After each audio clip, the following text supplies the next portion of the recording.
Okay, Assalamualaikum warahmatullahi wabarakatuh. So dalam video kali ini saya nak tunjuk penting tak kita ada external water filter. Okay, so kita tengok. Okay, dekat rumah kami menggunakan external water filter daripada Amway. Dekat external water filter ni dia ada 3 bahagian. Satu untuk backwash, untuk cuci balik batu-batu dalam ni. Kemudian dia ada bahagian rinse untuk bilas balik, dan kemudian ada untuk filter lah untuk air yang masuk ke dalam rumah. So biasanya kalau kita buka pipe ni ini adalah air yang masuk dalam rumah. Dia nampak jernih. Air yang kita guna kat dapur, yang kita guna untuk mandi nampak jernih. Tapi kita tengok apabila kita backwash, apa sebenarnya air yang masuk dalam rumah kita. Sekarang ni saya berada dekat Elmina, dekat Shah Alam, Selangor. Okay, kita akan tunggu dalam beberapa saat dan anda akan tengok. Tengok. Okay, inilah sebenarnya air yang masuk dalam rumah kita.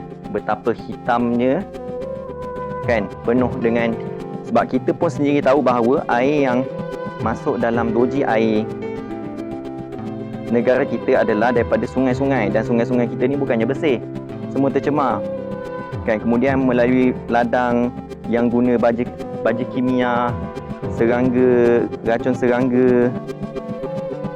Okay, belum cerita yang buang sampah dekat sungai. So inilah logam-logam berat, semua benda bahan-bahan cemar yang masuk dalam rumah kita. Andai kata kita tak guna penapis external water filter ni, inilah sebenarnya air yang kita guna untuk mandi, untuk basuh baju, untuk gosok gigi, bagi yang perempuan tu cuci muka. Ini air dia, air yang sebenarnya. Sebaiklah rumah ni pakai external water filter, kan. Air minum lain. Okay, air minum lain itu kita penapis dalam rumah. Ini penapis luar rumah.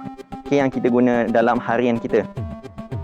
Okay, basuh pinggan, nak basuh beras. Ya Allah, hai. Okay, biasanya backwash ni dia ambil masa dalam 5 ke 10 minit. Dan kita buat biasanya seminggu sekali. Okay, ini sebenarnya air yang keluar. Jadi sementara kita tunggu air ni dia habis backwash, kita tengok dulu kita punya external water filter ni. Okay, kalau tengok warna dia, kenapa dia guna warna hijau adalah sebab supaya menghalang cahaya matahari daripada masuk dalam kita punya external water filter. Kalau guna stainless steel, cahaya matahari tu boleh masuk, dan ini akan menyebabkan pertumbuhan alga dalam kita punya external water filter dan dalam kita punya tangki air. Sebab external water filter ni, air ni akan dibawa ke kita punya tangki air.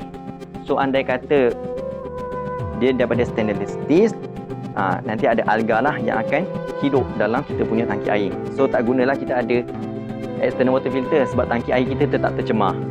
Kemudian kita ada cap ni untuk lindungi daripada cahaya matahari, supaya kita punya besi tu tak panas dan tak karat, tak terkena hujan. Kemudian dia punya specialnya, external water filter ni dia guna daripada batu-batu original daripada gunung berapi. Kalau saya dengar daripada orang yang pasang ni, orang yang pasang ni dia kata bahawa kalau kita punya ni, kita ambil original daripada gunung berapi. Tapi kalau brand lain, dia hanya recycle balik batu tu. Dia ambil daripada rumah orang tu, dia cuci, pasang kat rumah orang lain pula. Okay, so kita punya ni dah start jernih balik.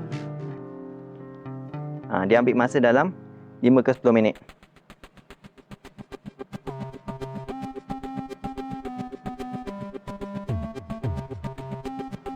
Okay, bila air dah mula jernih macam ni, kita dah boleh berhenti backwash. Okay, backwash, kita pergi ke bahagian rinse untuk kita bilas balik batu-batu tu menggunakan air yang agak bersih. So rinse ni kita ambil masa lebih kurang 5 minit juga. Okay, tadi dia agak kotor sebab dia nak bersihkan batu-batu yang telah kotor tu, yang dah tapis bahan-bahan cemar. Okay, kemudian kita tunggu dalam masa 5 minit lah, sampailah air ni jernih. Okay, so kita tengok bahagian dia.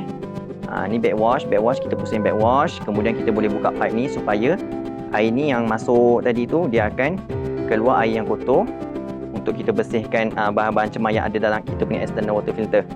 Kemudian bila kita dah buang semua kotoran dalam kita punya external water filter ni, kita pergi dekat bahagian backwash 5 minit ke 10 minit. Kemudian kita pergi ke bahagian rinse, okay, lebih kurang 5 minit sampailah dah jernih. Maksudnya kita punya batu-batu dalam tu dah bersih. Kemudian kita boleh tutup lah.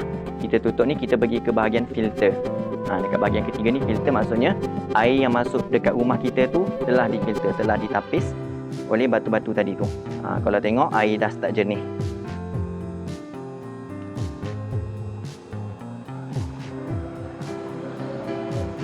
Okay, so bila dah jernih, kita boleh tutup kita punya pipe dan kita tukar ke bahagian filter.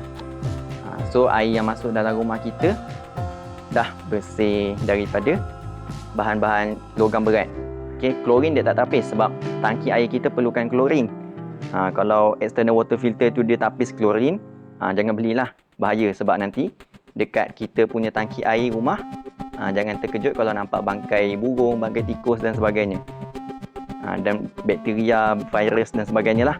Klorin kita perlukan dalam tangki air kita. So external water filter tidak boleh tapis klorin sebab klorin penting. Okay, internal water filter e-spring kita tu yang sepatutnya tapis klorin sebab kita nak minum. Air yang kita luar ni kita tak minum, kita guna untuk basuh baju, mandi dan sebagainya. Okay, so itu sahaja untuk video kali ni. Assalamualaikum, bye.